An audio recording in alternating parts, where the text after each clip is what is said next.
Hi guys, and welcome to today's video in which we are going to talk about the very first game that you will find in the little Flute Toolbox. This game is called the Flower Game. I designed the Flower Game to help my students develop a better sound in basic notes. But we are not only working on sound in this game, the students will also be developing their ear training because we will be using different instruments. Not only the melodies will be played on the flute, they might also be played on the handbells, on the boomwhackers, on xylophones, so the student can discover how the melody has to sound. They will also be practicing their finger movements in those basic notes, and besides all of that, they will be reading and writing rhythms and notes in the music stuff. So let's have a look and see how we can use this game in our own flute lesson. Over here, you see one of the flower pages that you'll find in the toolbox. The most important thing is, before your students start working on this flower page, that you take the time to discover with the students which flower represents which note. When the students have done that, they can start their playful learning. On the page, you will find 3 steps to follow, but whenever I use the flower pages, I like to add a few more steps. First, I like to focus on the melodic line, so we start by using the handbells. My students discover how the melodic line sounds. Then I like them to play the melody again and sing the note names at the same time. When we have done that, I like to focus on the rhythmical part. We clap the rhythm in our hands, or we use percussion instruments.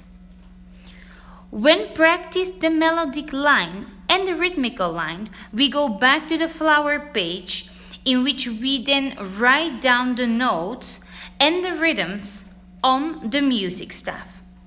Here I always encourage my students to write in the same color as the flower. And finally, we take the flute and then play the melodies on our flute. The flower game can be used in different settings. I like to use it in individual classes, I like to use it in group classes, and I even like to use it as a creative exercise that they take home, that they prepare it at home, and when they come back, the next class, we use it as a warm-up exercise or a connection exercise between myself and the students.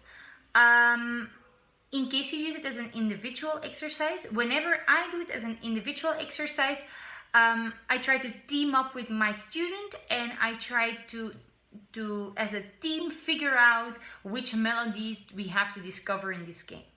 In case I work with a group, I prefer that we all together make this paper, and then when we have everything done, we prepare an orchestra. So I need some students who will play on percussion instruments to practice the rhythm.